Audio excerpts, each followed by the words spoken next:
जय हिंद दोस्तों, मैं हूं मेजर गौरवारी और आप देख रहे हैं मेजरली राइट। दोस्तों, कल पूरे दिन पाकिस्तान में जो हलचल हुई है, जो सियासी हलचल हुई है, जो फ्रॉड हुआ है, जो मुनाफकत हुई है, मैंने कभी ऐसा नहीं देखा। एक जमाने में सुनते थे जब ईवीएम नहीं होते थे भारत में, बहुत पहले टीएन शेषन जब आए थे इलेक्शन कमिश्नर इंडिया के बन के, उसके पहले की बात जब यहाँ पे बूथ कैप्चरिंग होती थी और ये ना हम सुनते थे स्टोरी की बाहुबली आए और हवा में फायर करा बूथ। वो 70-80 के दशक की बात है। भारत कितना आगे निकल गया, पाकिस्तान में उससे बुरा बूथ कैप्चरिंग तो एक बात है दोस्तों कि बाहुबली गया बूथ कैप्चरिंग करी किसी रिमोट इलाके में जहां पे मीडिया नहीं, जहां पे पुलिस नहीं, सबको धमकाया, फायर वायर करा, ये एक बात है, गलत है लेकिन ये एक बात है। बड़ी बात यह है कि यहां पे धांधली और बूथ कैप्चरिंग उस देश की आर्मी करवा रही है। अब कल मैं बैठा था रिपब्लिक की डिबेट में दोस्तों और रात के 10 बजे की डिबेट थी और अर्नब गोस्वामी ने एज यूजुअल एग्रेसिवली अपनी डिबेट शुरू करी। उसमें कुछ पाकिस्तानी बैठे हुए थे। अर्नब गोस्वामी का एक सवाल था और वो सवाल बड़ा सिंपल था, बड़ा बेसिक था और मुझे लगता है कि इन लोगों को अर्नब के सवाल का जवाब देना चाहिए था क्योंकि बड़ा सिंपल जवाब था। और जवाब क्या था अर्नब का, अगर मैं आपको बताऊंगा ना एज एन इंडियन, आपको हंसी आएगी। आपको हंसी आएगी कि बोल क्या दिया इन लोगों ने उस वक्त। अर्नब गोस्वामी ने सवाल क्या पूछ लिया और इन लोगों ने क्या जवाब दे दिया। अर्नब ने बोला, यार जो तुम्हारे नवाज शरीफ है, नवाज शरीफ का तो जितनी भी सीट उस वक्त चल रही थी वो करीब 30-40 थी और जो इमरान खान के सपोर्टर जो इंडिपेंडेंट लड़ रहे थे उनकी सीट 90-100 थी। तो उसने सिर्फ ये पूछा अर्नब ने कि भैया 30 बड़ा होता है कि 100?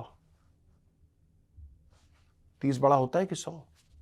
और एक्चुअली जो नवाज शरीफ के सपोर्टर जो पैनल में बैठे थे, दे एक्चुअली सपोर्टेड कि 30-100 से बड़ा होता है। इनकी this is typical Pakistani mathematics. इसका कोई काट नहीं है, इसकी कोई तोड़ नहीं है।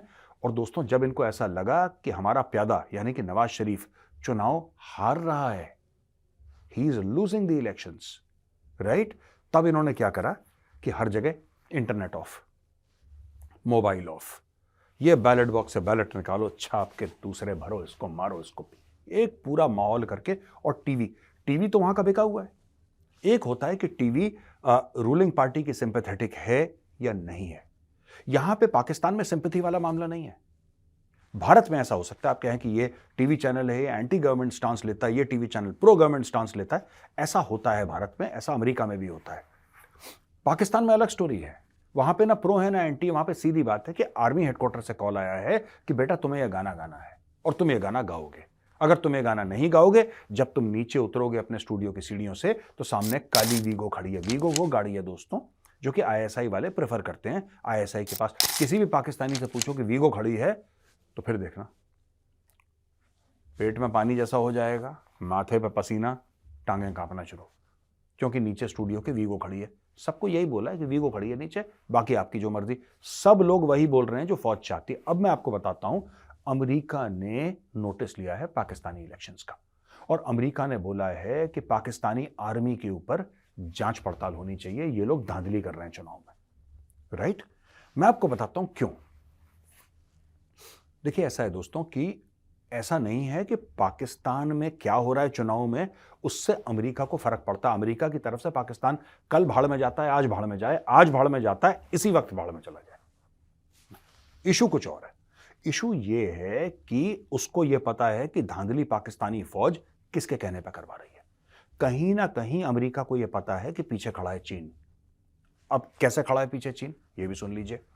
ऐसा है कि जब तक इमरान खान वेस्ट को गाली दे रहा है, अमेरिका को गाली दे रहा है, यह तो चीन को ठीक लगता है कि हां ठीक है। लेकिन जब Imran Khan China Pakistan economic corridor बंद करवा देता है, जिसमें चीन ने $50 अरब लगाए हैं और चीन की मंशा है कि और $50 अरब लगाएं, जब वो चाइना पाकिस्तान इकोनॉमिक कॉरिडोर को शट डाउन कर देता है 3-3.5 साल, यानी कि पूरा belt and road initiative, flagship venture तो वही है, फ्लैगशिप वेंचर तो वही है यार, वो फंसा वहीं पे है चीन, वहां पे पाकिस्तान के अंदर। आज चीन छाती पीट रहा है, माथा पीट रहा है कि कौन सी बुरी घड़ी थी जिसमें हम पाकिस्तान के अंदर घुसे और हमने सी पैक करा। अब सी पैक को जिंदा करना बहुत जरूरी है। जिंदा करने के लिए आपको पॉलिटिकल लीडरशिप चाहिए। पॉलिटिकल लीडर आपको ऐसा चाहिए जो आपके कंट्रोल में हो, तब वो जाके उल्टी सीधी डील साइन करेगा। नवाज शरीफ को जो पिक करा है आर्मी ने, वो तो आर्मी ने पिक करा है क्योंकि नवाज शरीफ कह रहा है अब मैं आपकी बात मानूंगा और मैं समझ गया कि मैंने पास्ट में जो गलतियां करी थी, आपसे पंगे लिए थे, मेरी गलती थी, मैं मानता हूं, मुझे जेल भेजा, मुझे जद्दा भेजा, मुझे यहां भेजा, वहां, ये सब नवाज शरीफ कह रहा है। लेकिन पाकिस्तानी फौज के पीछे कौन खड़ा है, ये बहुत कम डिस्कशन में है दोस्तों। मैं आपको बताता हूं, आज पाकिस्तानी फौज के पीछे खड़ा है चाइना। चाइना ऊपर से उनको डंडे लगा रहा है और कह रहा है कि ऐसा बंदा लाओ जो हमारा हां करे, जो हम बोलेंगे उस पर हां करे, और चाइना पाकिस्तान इकोनॉमिक कॉरिडोर को दोबारा जिंदा करे, क्योंकि फ्लैगशिप वेंचर है वो बेल्ट एंड रोड इनिशिएटिव का यार, उसके अलावा कोई चारा नहीं है। दे आर स्कैर्ड, वो डर के मारे थर थर कांप रहे हैं। अब वो कह रहे हैं लाओ उसको, बंदे को, ये शुरू करेगा। उनको पता है कि नवाज शरीफ खौआ है, ये करप्ट आदमी है, हाईली करप्ट आदमी है नवाज शरीफ, ये इसका भाई, इसका पूरा खानदान, they are highly corrupt people. और चीन को ऐसे ही लोग पसंद हैं, करप्ट, जिनको पैसा दे दो वो काम कर दें। This is what China wants. अब बताता हूं अमेरिका से कौन कौन से वो बड़े लोग हैं, बड़े पॉलिटिशियंस हैं, जिन्होंने, इसमें कुछ छोटे लोग भी हैं, इसमें कुछ घटिया लोग भी हैं, इसमें कुछ सी कैटेगरी के बी ग्रेड लोग भी हैं, और अच्छे भले लोग भी हैं, दोनों का मिक्स एंड मैच। शुरू करते हैं सी कैटेगरी के बी ग्रेड लोगों से। इसमें आती इल्हान उमर मिनेसोटा से।